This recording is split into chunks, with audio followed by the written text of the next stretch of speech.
কাছাড়ে ফের গোমাংস উদ্ধারের ঘটনাকে কেন্দ্র করে চাঞ্চল্য ছড়িয়েছে। শনিবার গোপন সূত্রে প্রাপ্ত তথ্যের ভিত্তিতে রাঙ্গিরখাড়ি শহর ফাঁড়ি পুলিশ শিলডুবি গ্রান্ট এলাকার কাবুল উদ্দিনের বাড়িতে অভিযান চালিয়ে ১৩ কেজি সন্দেহভাজন গোমাংস উদ্ধার করে। এ ঘটনায় আসাম ক্যাটল প্রিজার্ভেশন অ্যাক্টের অধীনে ৩ জনকে গ্রেপ্তার করা হয়েছে। এদিকে স্থানীয় বাসিন্দা বাবুল নুনিয়ার পরিবারের অভিযোগ, শুক্রবার থেকে নিখোঁজ থাকা তাদের ১.৫ বছরের বাছুরটিকেই চুরি করে জবাই করা হয়েছে। বাবুলের স্ত্রী রিঙ্কু নুনিয়া এই ঘটনায় কাবুল উদ্দিন সহ কয়েকজনের বিরুদ্ধে রাঙ্গিরখাড়ি শহর ফাঁড়িতে এফআইআর দায়ের করেছেন। ঘটনার প্রতিবাদে ক্ষোভ প্রকাশ করেছে বজরং দল। সংগঠনের পক্ষ থেকে দোষীদের বিরুদ্ধে দৃষ্টান্তমূলক শাস্তির দাবি জানিয়ে সতর্ক করা হয়েছে যে উপযুক্ত ব্যবস্থা না নেওয়া হলে বৃহত্তর আন্দোলনে নামবে তারা। এদিকে পুলিশ ঘটনার তদন্ত অব্যাহত রেখেছে। कल दोपहर से गोरू हम लोग का 2 बजे से नहीं मिल रहा है। हम लोग बहुत खोजा है, गोरू हम लोग का नहीं मिला है। रात भर भी खोजा लेकिन गोरू नहीं मिला। फिर आज दोपहर में 1 बजे एक बंगाली का घर में हम लोग का गोरू मिला भी, तो कटा हुआ। वो लोग काट दिया था गोरू। वो लोग का घर से 13 केजी मांस भी निकला है बाहर। हम लोग को इंसाफ चाहिए।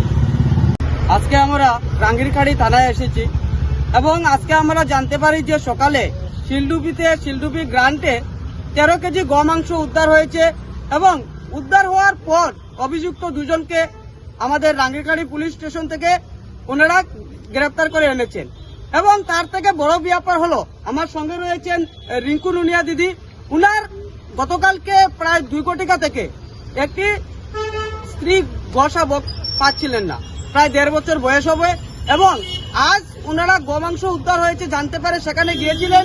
যাওয়ার পর সেখানে দেখতে পান যে অবশিষ্ট যেগুলো অংশ রয়েছে সেগুলো যে ওনার যে গরুর কালার ছিল সেই কালারের সঙ্গে ওটি ম্যাচ হচ্ছে। এবং আজ সেই পরিপ্রেক্ষিতে রাঙ্গিরখাড়ি আউটপোস্টে উনি একটা এফআইআর দিয়েছেন।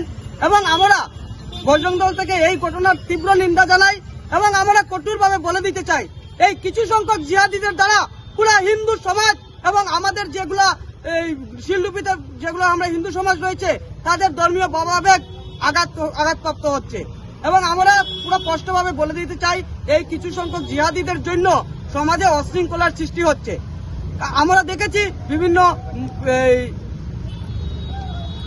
মসজিদ কমিটি থেকে আহ্বান করেছে মুসলমান সমাজেরা যে এইবার কুরবানি বন্ধ রাখবে। তাহলে ওদেরকে আমরা সাধুবাদ জানাই। এবং যেসব জিহাদিরা, কিছু সংখ্যক জিহাদিরা এইসব ঘটনা বারবার ঘটাচ্ছে, আমরা বেশ কয়েকটি ঘটনা দেখতে পেরেছি যে আমাদের শিলচরের আশেপাশে এইসব ঘটনা হয়েছে।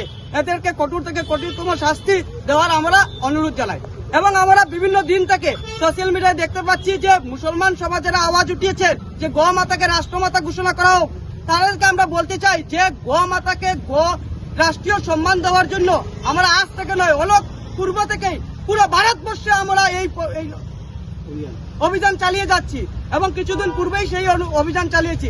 এবং আমরা ওদের সঙ্গে তাল মিলিয়ে পুরো ভারত সরকারকে বলতে চাই যে গো মাতাকে রাষ্ট্রীয় সম্মান দেওয়া হোক।